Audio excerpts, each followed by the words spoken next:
What's up, fight fans? It is the homie, Mainman Mademan here.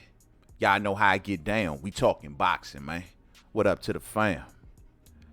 The thing is, man, I'm checking out the Twitter of Oscar De La Hoya.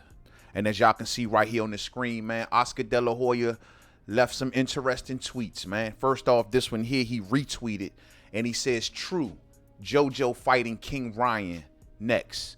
And then he also tweeted, no truth on that Joseph Diaz Jr. negotiating or fighting at the real Devin Haney, man.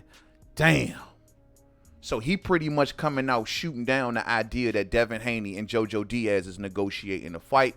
As for some statements that's out here from Eddie Hearn telling everybody that, man. Damn. I'm going to tell y'all, man, this is just another bad story when it comes to the dude, Devin Haney, man. It's just every way you look, you just never can understand when it comes to Devin Haney. How does he go through what he go through in the sport of boxing and sanctioning bodies sit back and watch it, or should I say enable it? Suits can't do nothing about his suit, and Eddie Hearn can't do nothing about nothing. And you just got to ask yourself, like, why is all this bad luck always happening to Devin Haney? First off, when I look at this tweet from Oscar, this should be embarrassing to the WBC. How the hell you got JoJo Diaz as Devin Haney's mandatory, and the promoter is telling you he has no plans for JoJo to face Devin Haney? It ain't no talks going on. The question you got to ask yourself, fight fans, like we did in our last video about this, is why isn't the WBC putting their foot down? You got Eddie Hearn out here telling the WBC, please put your foot down. There's nothing that the champion can do to order a fight and force the WBC to mandate a mandatory. You know what I'm saying? The champion can't do it. They got to sit back and just wait. The WBC looks embarrassing in this situation at every turn. And we went through a Devin Haney situation many times. At the end of the day, you would think with the WBA getting their act together and trying to clean up some things, that the WBC would only do what's right. Now, in Devin Haney's case, another mystery about all of this, fight fans, is that all of these fights are politically available. There's no reason. Devin Haney is on the right supposed side of the street to do business with everybody. When it comes to Ryan Garcia, he's with Oscar on DAZN. When it comes to JoJo Diaz, his mandatory, he's on DAZN with Oscar also. When it comes to Teofimo Lopez, who's with Bob Arum and ESPN. However, in the past, Bob Arum and Eddie Hearn did business with no problems. And still do to this day, except when it comes to Devin Haney. So politically, man, this ain't never been no problem. You just got to ask yourself, then, what the hell is going on?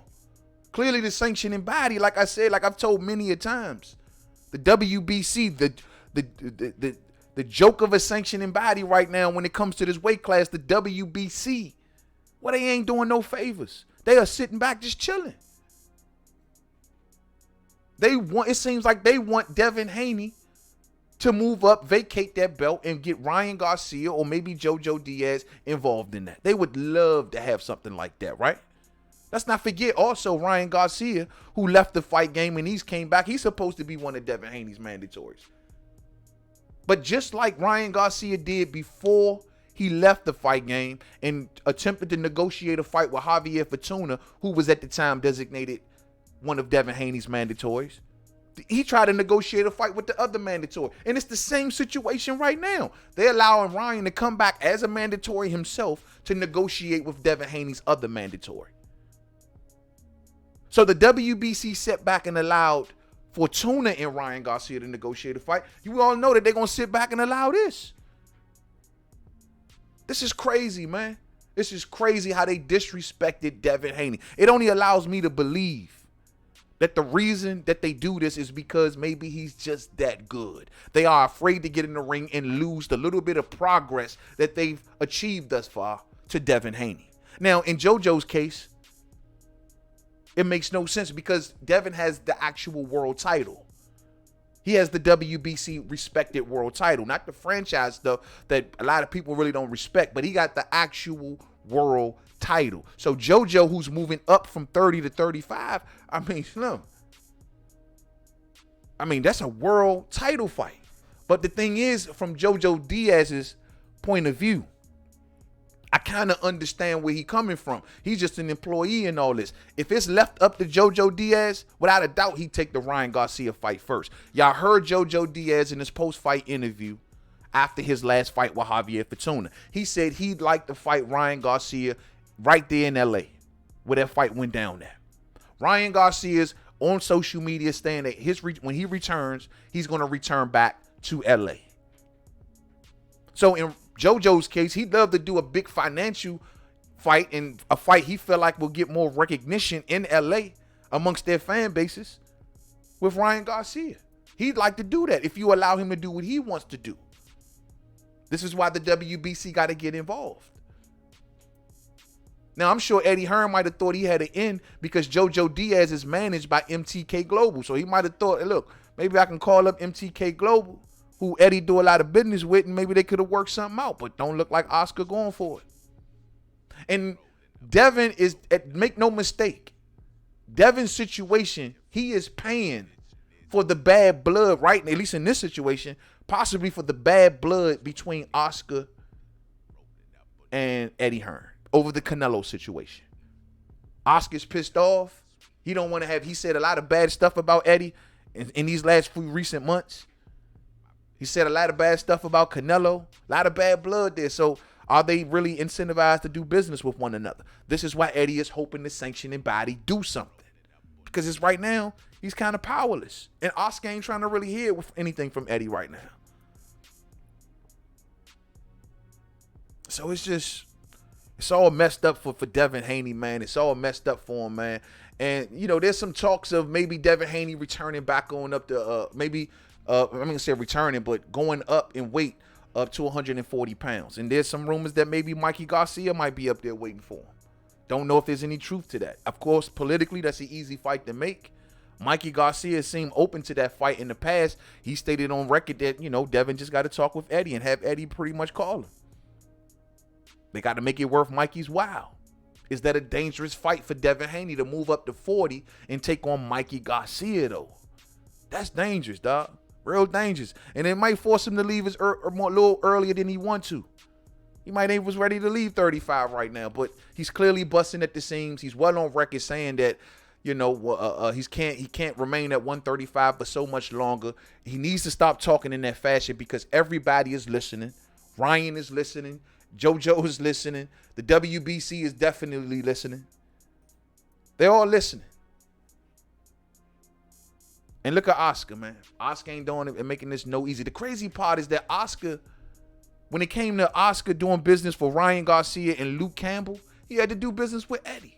That was like fresh after the Canelo situation. So maybe Canelo and Eddie wasn't as cozy, or maybe Oscar didn't think that they would be as cozy as they are at this point. But Oscar reached out to Eddie to make to make Ryan and Luke Campbell.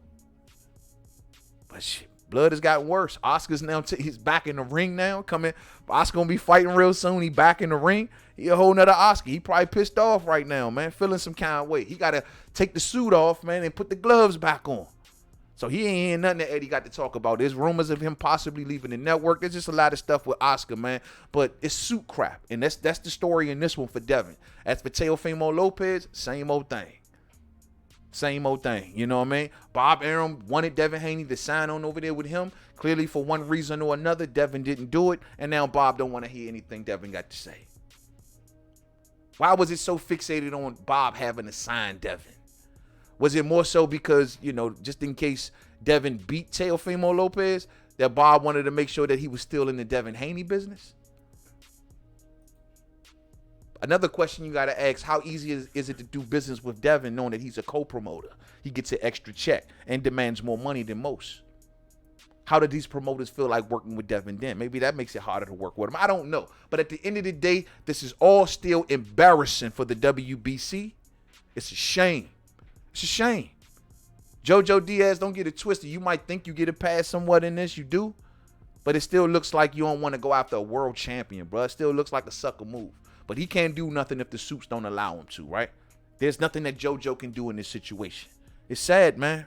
Oscar De La Hoya coming on out, telling the world that possibly JoJo Diaz will be facing Ryan Garcia next. Sound a little spiteful right here. Sounding a little salty.